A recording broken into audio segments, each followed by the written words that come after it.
Terima kasih pemirsa, Anda kembali menyaksikan Kominfo Newsroom. Pemirsa, BPJS Ketenagakerjaan merupakan program pemerintah yang memberikan jaminan tenaga kerja dan perlindungan sosial bagi seluruh pekerja di Indonesia yang masuk dalam keanggotaan tersebut.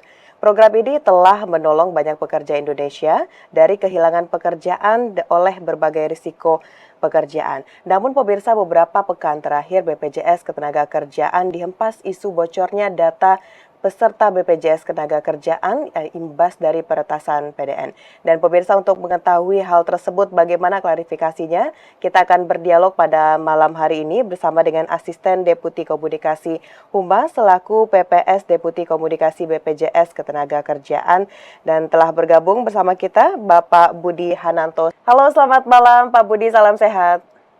Selamat malam. Baik, Sehat Pak semua. Budi, ini Ya. harus segera ditanggapi Pak oleh BPJS Ketenagakerjaan terkait dengan serangan ransomware yang menyerang PDN beberapa minggu lalu. Apakah ini juga berdampak terhadap bocornya data dari peserta BPJS Ketenagakerjaan, Pak Budi? Ya, oke. Terkait adanya dugaan perentasan data BPJS Ketenagakerjaan, ya, kami sampaikan bahwa hal ini adalah isu lama yang tidak benar, ya. Jadi ini adalah isu tahun 2023 bulan Maret waktu itu. Ada isu dugaan perentasan data juga waktu itu, dan kami sudah lakukan investigasi bersama pihak-pihak terkait, dan sudah dinyatakan pada tahun 2023 itu bahwa itu bukan data BPJS Ketenagakerjaan. Nah, di tahun ini hal yang sama diposting ulang oleh pihak-pihak yang tidak bertanggung jawab di media sosial. Jadinya karena ini juga berbarengan dengan serangan yang dialami atau insiden yang dialami PDN, sehingga ini jadi heboh. Padahal itu bukan data dari sistem BPJS Ketenagakerjaan. Begitu. Baik, berarti ini adalah isu lama, terus sekarang Ya, diangkat lagi oleh pihak yang tidak bertanggung jawab karena juga betul ada sekali. serangan ransomware kemarin ya Pak Budi. Baik, Iya, ini betul kalau sekali. Pak Budi, Presiden Joko Widodo memang sudah mewanti-wanti kepada seluruh kementerian lembaga untuk bisa menjaga data di setiap Hmm. instansi mereka. Nah, terkait dengan hal ini Pak Budi, langkah preventif dan terukur seperti apa yang dilakukan oleh BPJS Ketenagakerjaan untuk melindungi data peserta dari serangan siber, Pak?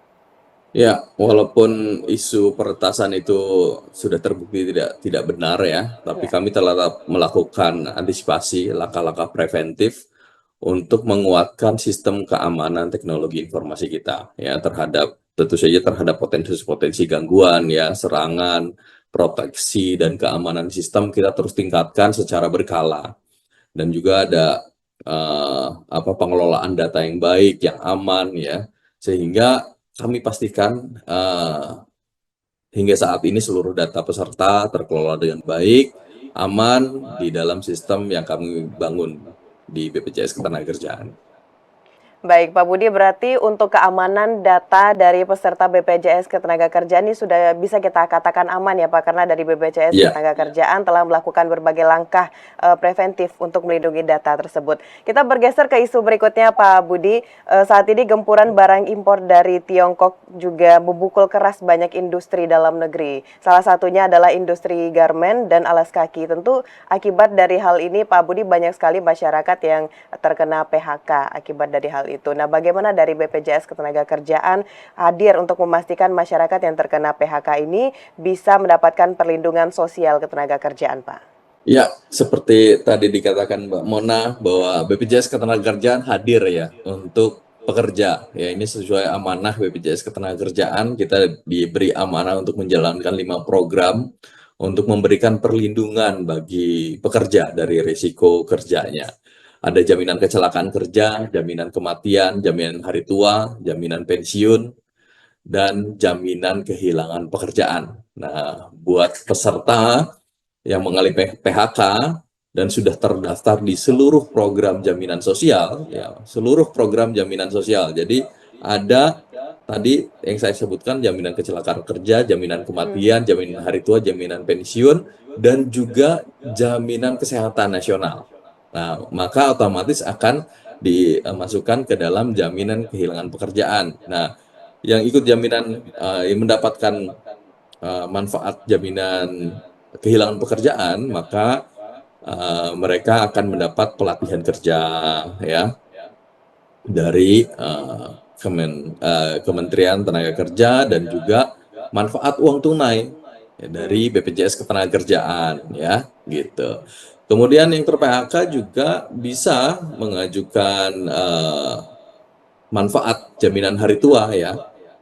Kita sudah ada berbagai kanal yang kita siapkan untuk mengakomodir mereka yang ter-PHK untuk mencairkan manfaat jaminan hari tua. Ya, ada kantor fisik, ya kantor cabang kita yang tersebar di seluruh Indonesia.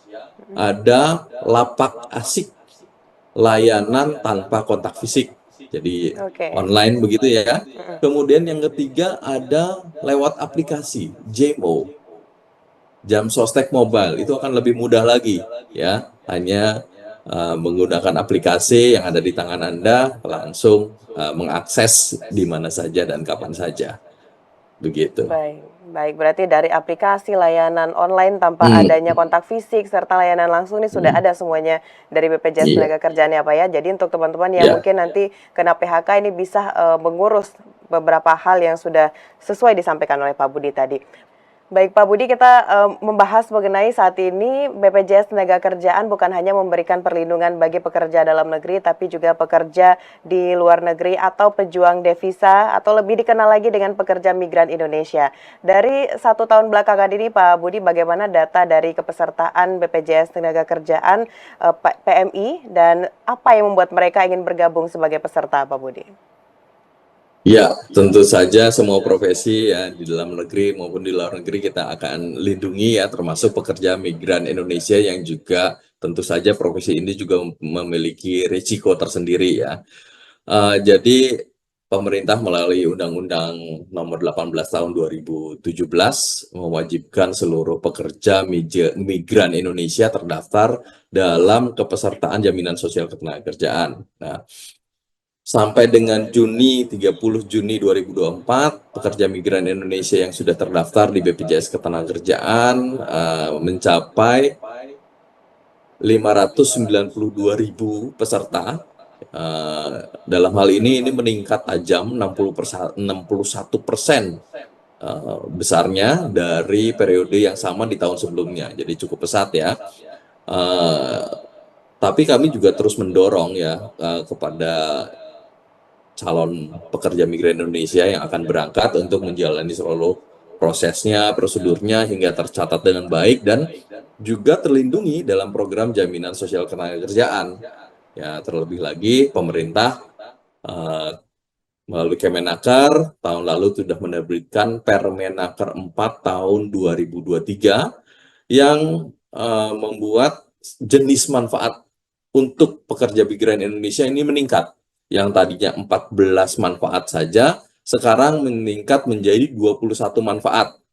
7 diantaranya merupakan manfaat baru dan 9 manfaat nilai tambahan lainnya. Ya, jadi kalau secara data sejak tahun 2017 sampai saat ini, manfaat yang sudah diberikan kepada PMI yang mengalami berbagai risiko ada 2.600 klaim ya dengan jumlah nominal manfaat sebesar 58 miliar lebih. Jadi cukup besar ya manfaat yang diberikan untuk pekerja migran Indonesia.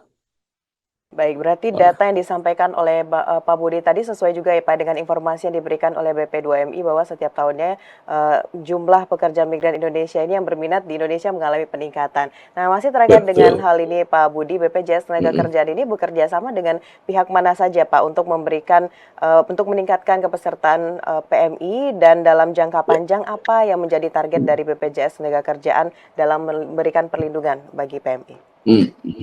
Iya, untuk perlindungan pekerja migran tentu saja kita kerjasama dan bersinergi dengan Kementerian Ketenagakerjaan, BP2MI tentu saja, dan seluruh pemangku kepentingan yang lainnya ya yang berkaitan dengan hal itu.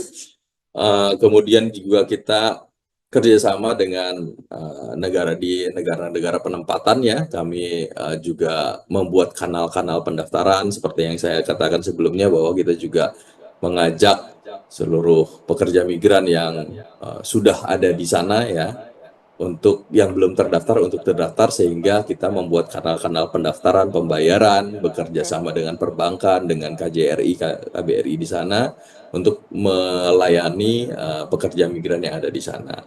Saat ini kita sudah membuka 61 kanal layanan di berbagai negara untuk pekerja migran Indonesia. Kemudian ada 3 kanal representasi di Taiwan, Korea Selatan, dan Brunei. Berikutnya akan ada di beberapa tempat, kemungkinan di Hong Kong dan di tempat lain juga. Ini akan terus kita upayakan segera bisa dibuka kanal-kanal layanan sehingga semua pekerja migran bisa terlayani dan bisa terlindungi di BPJS Ketenagakerjaan. Ada beberapa kesimpulan dari dialog kita pada malam hari ini, Pak Budi. Yang pertama mengenai BPJS Ketenagakerjaan ini benar-benar sungguh-sungguh dalam memberikan keamanan data dari peserta BPJS Ketenagakerjaan. Selanjutnya, BPJS Ketenagakerjaan akan terus melindungi pekerja dari dampak adanya PHK dan juga terus meningkatkan untuk memberikan kesejahteraan bagi PMI kita yang berjuang di luar sana. Pak Budi, terima kasih banyak sudah memberikan informasi pada malam hari ini di Dialog Kominfo Newsroom. Sehat-sehat selalu Pak Budi, selamat melanjutkan aktivitas, selamat malam. Terima kasih, selamat malam. Baik pemirsa, itulah dialog kita bersama dengan Bapak Budi Hananto selaku Asisten Deputi Komunikasi Humas selaku PPS Deputi Komunikasi BPJS Ketenagakerjaan. Usai jeda pariwara, kami akan kembali dengan informasi lainnya. Tetaplah bersama Kominfo Newsroom.